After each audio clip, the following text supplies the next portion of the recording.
নমস্কার সকল চাষি ভাইদের ঘরে আমাদের এই কলা চাষের যে ভিডিও বা গাছ তৈরি করার ভিডিও আপনাদের ঘরে দেখাচ্ছি।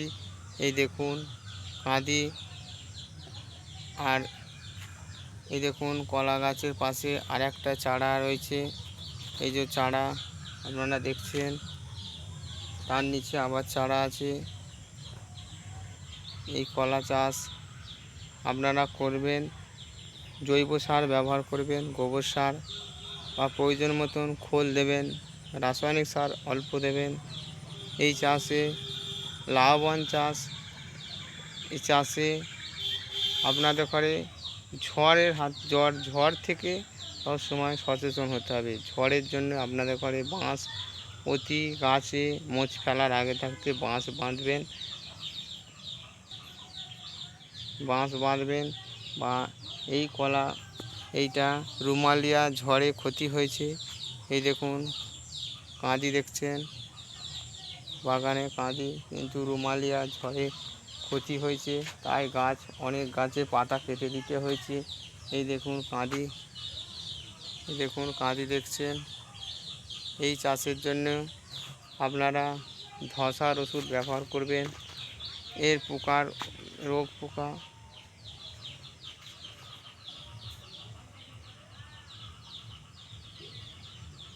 এতে রোগ পোকার আক্রমণ অল্প মাত্র হয়, বা ধসার ওষুধ ব্যবহার করবেন।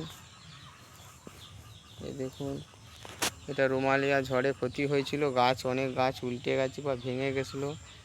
সেই আপনাদের ঘরে আপনারা দেখছেন, বা বাঁশ লাগানো আছে প্রতি গাছে।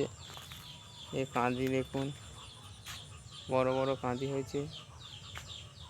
কিন্তু আপনারা যখন চাষ করবেন বা বাড়ির মধ্যে চাষ করলেন, বাড়িতে যদি কোনো গাছ লাগান, এই গাছ যখন বসাবেন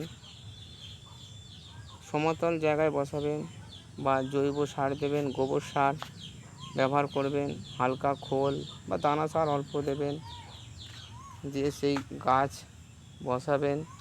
বা মাঝে মাঝে ধসার ওষুধ স্প্রে করবেন।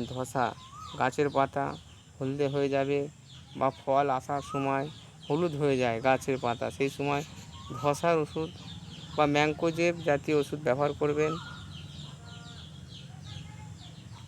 আর এই গাছ বেশিরভাগই ক্ষেত্রে দেখা যায় যে গাছে ছোটোবেলায় একটু পোকার আক্রমণ হয়, যেটা সবুজ পোকা, অনেকে লেদা পোকা বলে, বা আরও অন্যান্য নাম হয়, অন্য নামে বলে, ওই যে পোকার নামটা হয়, বা সেই হিসেবে আপনারা এই গাছের চারা, একটা গাছ মোচ ফেলার পরই, সেই মোচ আসার পরই তখন আরেকটা চারা গাছ যেন হাফ হয়ে থাকে। তাহলে কী হবে, এই যে চারা গাছটা, এই কাঁদিটা কাটার পরই আবার 6 মাস বাদই আবার এই চারাটায় আবার মোচ এসে যাবে। আবার এই কাঁদিটা থাকতেই আবার এই নিচের ছোটো চারাটা আবার এই মাপের হয়ে যাবে।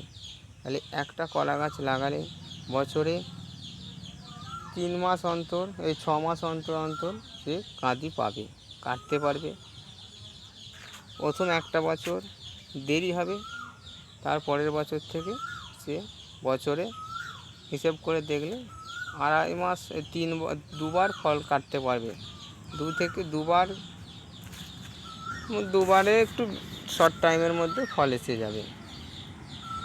আর আপনারা এই ভিডিওটাকে দেখে একটু সচেতন হয়ে গাছটা লাগাবেন, বা গাছ লাগাবে যখন বাঁশটা আগে থাকতে তার প্রস্তুতি নিয়ে থাকবেন, বাঁশ পুঁতবেন, বা গাছে চার দুদিক থেকে লাঠি দিয়ে, বাঁশ দিয়ে ঠেকনা দেবেন, বা দড়ি দিয়ে বেঁধে দেবেন, নাহলে গাছ ঝড়ে উল্টে যাবে, আরও ক্ষতি হবে।